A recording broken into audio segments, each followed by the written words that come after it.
रात के भैया 1 बजे क्या करते हैं आप? सोते हैं ना, खर्राटा ले लेके सोते होंगे। पाकिस्तान में लोग क्या करते हैं भैया? वहां भी सोते होंगे। लेकिन हमारी जो सेना है एयर स्ट्राइक करती है, धमाकेदार स्ट्राइक। लेकिन इसी एयर स्ट्राइक को जैसे ही पहला धमाका हुआ तो वहां पर जो आतंकवादी संगठन है वो क्या कहते हैं? हाँ हमको कुछ नहीं हुआ भैया, हमारी तो टैंकर फटा है। तब ले फिर गिरा 2-3 धमाका, धाए धाए धाए।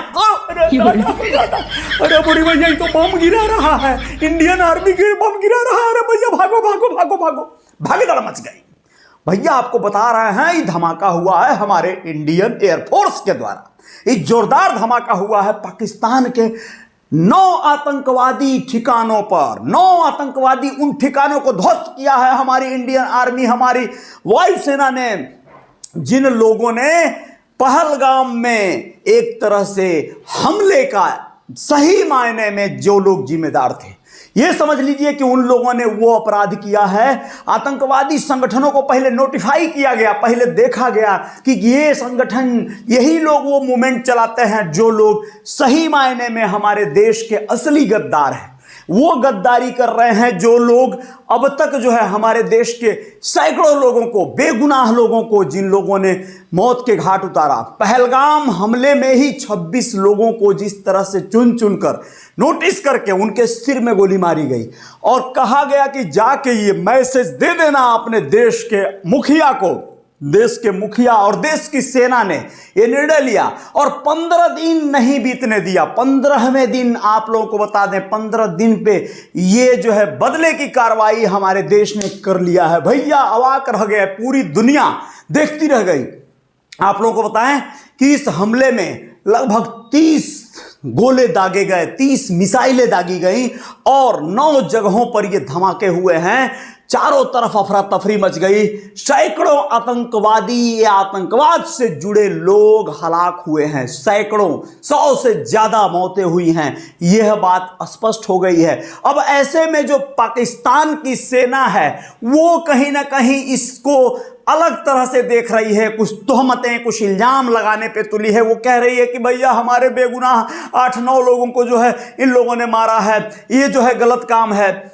ऐसा होता है कि गेहूं के साथ घून का पीसना, ये भी एक पैटर्न है, ये भी एक चलन है, झेलना ही पड़ेगा।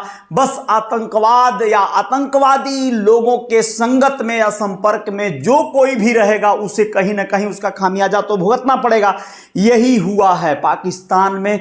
आप लोगों को बता दें कि कई एक ऐसे जगहों को पहले 15 दिनों तक बकायदा ये देखा गया कि ये कौन लोग हैं जो लोग आतंकवादी मूवमेंट चला रहे हैं, टेररिस्ट मूवमेंट चला रहे हैं, और उन लोगों को नोटिस किया गया, उन लोगों को देखा गया। मस्जिदों, ऐसे मरकज, ऐसे जो धार्मिक स्थलों के नाम पे जिन लोगों ने अपना अपना संस्थान बना रखा है, लश्कर तैयबा हो, हिजबुल मुजाहिदीन हो या फिर जो भी उसके आतंकवादी संगठन हैं, उन सब को पहले नोटिस किया गया, उनके दफ्तरों को, उनके ठिकानों को, और उन्हीं ठिकानों पर यह हमला हुआ है। यह समझ लीजिए कि यह हमला आतंकवाद को झकझोर देने के लिए बहुत काफ़ी है, बहुत विशेष है। यह होना जरूरी था। इसमें देश का बच्चा बच्चा बिल्कुल देश के साथ है, देश की आर्मी के साथ है, इसमें कोई संदेह नहीं है। और ये बहुत ही अनिवार्य था। जब हम गहरी नींद सो रहे थे, जब हम चैन की नींद सो रहे थे, उसी समय हमारी सेना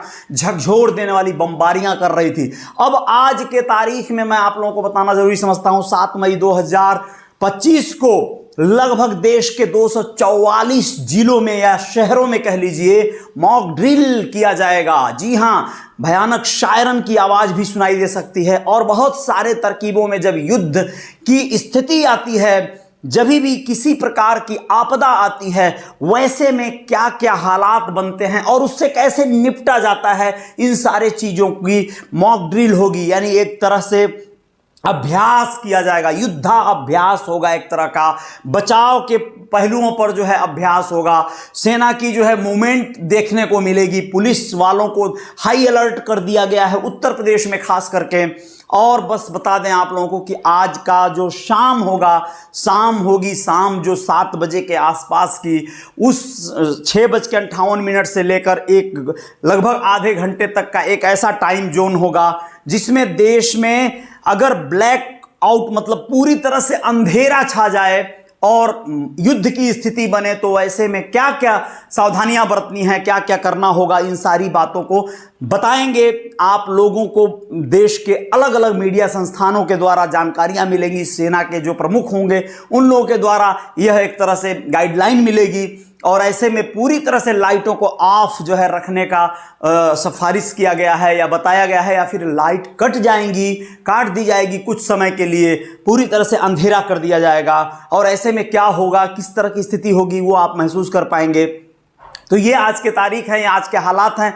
लेकिन इससे देश को एक राहत मिली है, ऑपरेशन सिंदूर इसका नाम है, और इस पर सेना ने भी अपने ऑफिशियल बयान दे दिए हैं। उनके ट्विटर हैंडल पर भी ये सारे बयान दर्ज हो गए हैं, और उनके तमाम कर्नल और जो विंग कमांडर्स हैं, जो हमारे देश की महिला नारी शक्ति विंग कमांडर और कर्नल हैं, तो सोफिया कुरैशी ने अपने स्टेटमेंट दे दिए हैं मीडिया पर। और यहाँ पर व्योमिका सिंह जो हैं विंग कमांडर, उन्होंने भी यहाँ पर अपने ऑफिशियल स्टेटमेंट दे दिए हैं। और इस तरह से करके तमाम ऑफिशियल स्टेटमेंट आ गए हैं, जो कि इस स्ट्राइक के, एयर स्ट्राइक के एवज में बताया गया है। एक वीडियो भी जारी कर दिया है सेना की तरफ से, ऑफिशियल वीडियो जारी कर दिया गया है कुछ एक झलकियाँ दिखाते हुए। तो ये सारी चीज़ें हैं, आप लोग जय जयकार के लिए बने रहिएगा। मैं आऊँगा कुछ और खबरों के साथ, और जय जयकार तो यहाँ जारी रहेगी।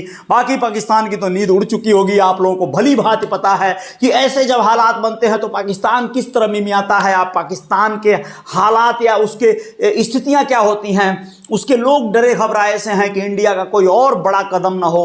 वैसे पीओके पे जो है, जो पाकिस्तान ऑक्युपाइड कश्मीर है, वहाँ के 5 जगहों पर ये जो ठिकाने थे वहाँ हुआ है हमला, और 4 जो है सीधे पाकिस्तान की सरहद में घुसकर जो है एक तरह से हमला हुआ है। सरहद के पार से भी अगर गोले दागे गए हमारे मिसाइलों से, तो वो मिसाइलें हमारे पास हैं, या वो हमारे राफेल विमान हैं जो दूर से ही अपने जो टारगेट हैं उनको साध सकते हैं, अपने लक्ष्य को साध सकते हैं।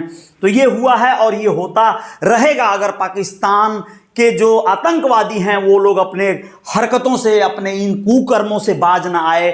आम नागरिकों पर इस तरह के हमले करना ये बहुत गलत जो है कार्यक्रम हुआ था। पहलगाम का हमला हो या पुलवामा का हमला हो, ये बेहद शर्मनाक है। और पुलवामा के हमले में जिस तरह से बालाकोट एयर स्ट्राइक करके जवाब दिया था देश ने, उसी तरह से पहलगाम वाले हमले का जवाब जो है इस बार ऑपरेशन सिंदूर चलाकर जो है दे दिया गया है। और इस तरह से जो है ये बहुत ही एक बड़ा कार्य हुआ है। लेकिन आप लोग आगे के आने वाले दिनों के लिए, स्थितियों के लिए बस अपने आप को जय जयकार के लिए तैयार रखें। जय हिंद, जय भारत, शुक्रिया। आएंगे कुछ और खबरों के साथ। नमस्ते, धन्यवाद, बहुत बहुत शुक्रिया।